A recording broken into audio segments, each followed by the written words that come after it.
है कि लोगों में भावनात्मक रूप से इस बात को प्रतिस्थापित करना कि केवल पुरुष ही सब कुछ नहीं है, महिलाएं भी हैं, और केवल महिलाएं ही सब कुछ नहीं है, पुरुष भी है।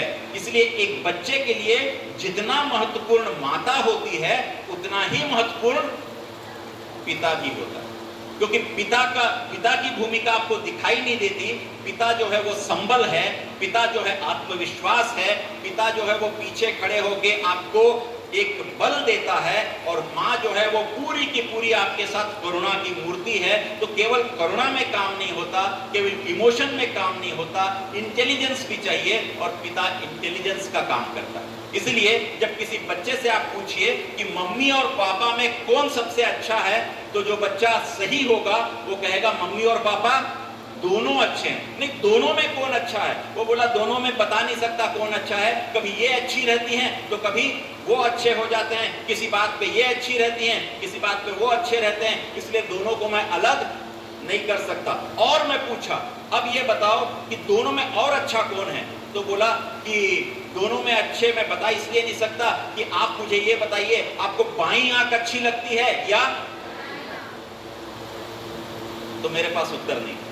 मैंने कहा मुझे दोनों आंखें अच्छी लगती हैं, तो उसने कहा मुझे भी मम्मी पापा दोनों ही अच्छे लगते हैं। बोला एक आंख बंद करके देखिए आप, आपको किधर दिखाई दे रहा है? मैंने कहा इधर दिखाई दे रहा है। इसको बंद करके देखिए, मैंने कहा इधर दिखाई दे रहा है। तो बोला जब मैं ऐसे बंद करता हूं तो माँ की नजर से इधर दिखाई देता है, जब ऐसे बंद करता हूं तो पिता की नजर से इधर दिखाई देता है, और जब दोनों खोल लेता हूं तो दोनों की नजर से दिखाई देता है। तो हमारे लिए दोनों आंख बराबर हैं, हमारे लिए दोनों माता पिता बराबर हैं, इसलिए हमारे लिए दोनों जेंडर भी क्या होंगे?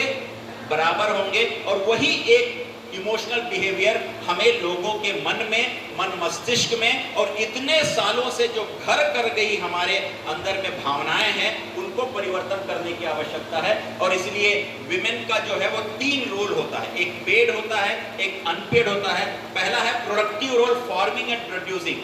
गांव में भी आप जाके देखिए, गांव में जब बुआई होती है, कटाई होती है, निंदाई होती है, मिसाई होती है, सब में कौन जाती है? महिलाएं जाती हैं। तो महिलाएं एक रोल वो करती हैं। दूसरा, महिलाएं न केवल बच्चे को जनती हैं, बल्कि उस बच्चे का पालन पोषण करके उसमें संस्कार भरने का काम भी कौन करती हैं? महिलाएं करती हैं। इसलिए आप जो भाषा बोलते हैं वो भाषा आपकी कौन सी भाषा है? मातृभाषा है। आप कभी उसको पितृभाषा नहीं कहते, इसलिए नहीं कहते क्योंकि माँ हमारी पहली गुरु है, और इसलिए हम भारतीय पद्धति में या भारतीय ज्ञान प्रणाली में या भारत में मातृ देवो भव कहते हैं। तो माता हमारी पहली टीचर है, और उसके बाद हम कहते हैं दूसरा क्या? पितृ देवो भव। तो पिता हमारा दूसरा टीचर है। और तीसरा रोल जो है वो कम्युनिटी का है। कम्युनिटी मतलब समाज। जब हम समाज की बात करते हैं, समाज में दोनों का होना आवश्यक है, जहां पुरुष और महिलाएं दोनों की संख्या बराबर की होनी चाहिए, या दोनों जो है समान रूप से होने चाहिए। कुछ जगहों में ये हो रहा है कि लगातार हम लड़कियों को अलग करते चले गए, परिवार में लड़की न हो कहते चले गए। तो कुछ ऐसे समाज हैं जहां लड़के ज्यादा हो गए और लड़कियां बिल्कुल भी नहीं है। तो उनका क्या नहीं हो पा रहा है? ब्याह नहीं हो पा रहा है, विवाह नहीं हो पा रहा है। किसके कारण? लड़कियों के नहीं होने के कारण। अब समाज में संतुलन नहीं हो पा रहा है। इसलिए आप बात करते हैं आजकल सामाजिक संतुलन की, आप बात करते हैं पर्यावरण संतुलन की।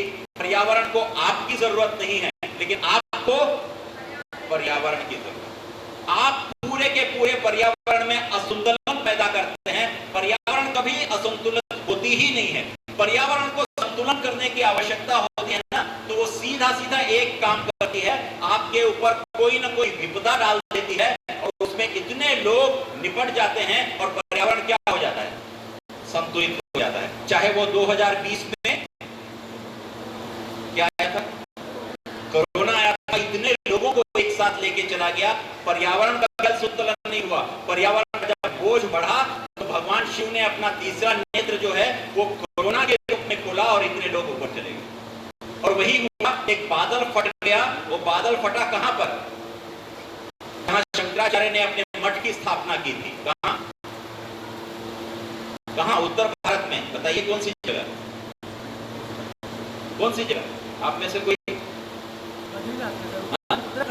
उत्तराखंड कहाँ? केदारनाथ। ठीक, केदारनाथ में बादल फटा तो इतने लोग जितने गए थे सब निकल गए वहां से। तो नेचर ने फिर क्या कर लिया? अपने आप को बैलेंस कर लिया। आप नेचर को इम्बैलेंस करते हैं, लेकिन नेचर कभी अपने आप को इम्बैलेंस नहीं करती। और आप यदि लगातार लड़कियों की संख्या को कम करते चलेंगे तो कोई ना कोई एक दिन ऐसा आएगा जहां आप लड़कों की संख्या कम हो जाएगी और लड़कियों की संख्या अपने आप बराबर में आ जाएगी। तो नेचर को संतुलन करता है। और इसीलिए कौन कहता है कि लड़के और लड़कियां बराबर होती हैं? हम हमेशा कहते हैं लड़के और लड़कियां बराबर हैं। और आप सभी को संबोधित भी हम सारे लोग किस नाम से करते हैं? बेटी नहीं बोलते, क्या बोलते हैं? बेटा ही बोलते हैं। हम ऐसा बोल के बराबरी का दर्जा देते हैं। लेकिन यहां पर देखिए, खाना खाने में पुरुष जो है वो सामने में बैठ के खाना खा रहा है, परोसने वाली कौन है? महिला है। और क्या ऐसा कभी हुआ कि आपकी माता को आपके पिताजी ने सबसे पहले परोस के खाना खिलाया हो और आपके पिताजी बाद में खाना खाया? नहीं। क्यों नहीं हो सकता ऐसा? क्यों नहीं हम नदी को उल्टी दिशा में बहा सकते हैं? यदि आपके पास में यहीं पर मेन पार्ट है जहां पर पानी कैसा हो बहता है?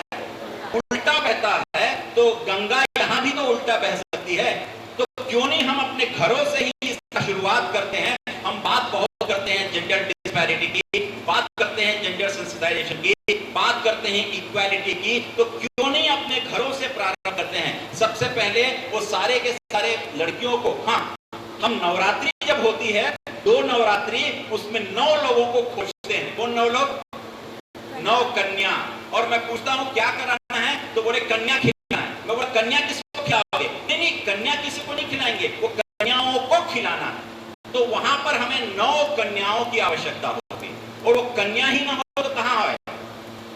तो इसीलिए हम दोगुली, इसीलिए कहते हैं कि इंसान की जबान एक होती है और सांप की जबान 2 होती है, फटी रहती है। तो हमारी भी जबान वैसी हो गई है। हमें लड़की चाहिए किसी संस्कार के लिए, लेकिन लड़की अपने घर पे नहीं चाहिए। तो हम उस तरीके के मानसिकता में आ गए हैं। और यही मानसिकता यदि है तो घर में थोड़ा सा अन्न बचा है या चावल बचा है तो हम कहते हैं कि पहले बेटे को हो जाए, बाद में बेटी तो खा ही लेगी। और इसीलिए हमारे यहाँ लड़कियां, माताएं, बहनें और हमारा पूरा का पूरा महिलाओं का समाज सबसे ज्यादा एनीमिक है। हर एक का टेस्ट करा लीजिए, मेडिकल चेकअप करा लीजिए, आपको हर एक महिला कहीं ना कहीं एनीमिक मिलेगी। उसमें आयरन की डिफिशियंसी होगी, क्योंकि उसको एक पौष्टिक भोजन जो मिलना चाहिए वो भी मिल नहीं पा रहा है। और आज की लड़कियां तो 10 कदम आगे बढ़ गई हैं। वो पौष्टिक भोजन जो आपके इसी प्लेटफॉर्म पे मिलेट के बारे में बात हुआ था, आपके इसी प्लेटफॉर्म में खादर वली जी आए थे ऑनलाइन में, आपके इसी प्लेटफॉर्म पे लहरी बाई आई थी। आपको किसके बारे में बताने के लिए?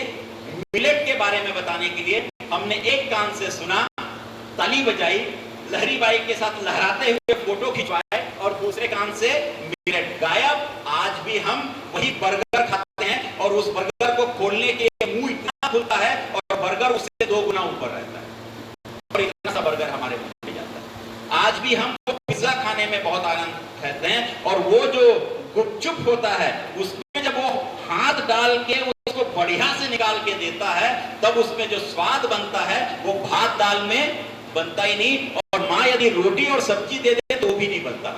तो हम उस फास्ट फूड के इतने आदी हो गए हैं कि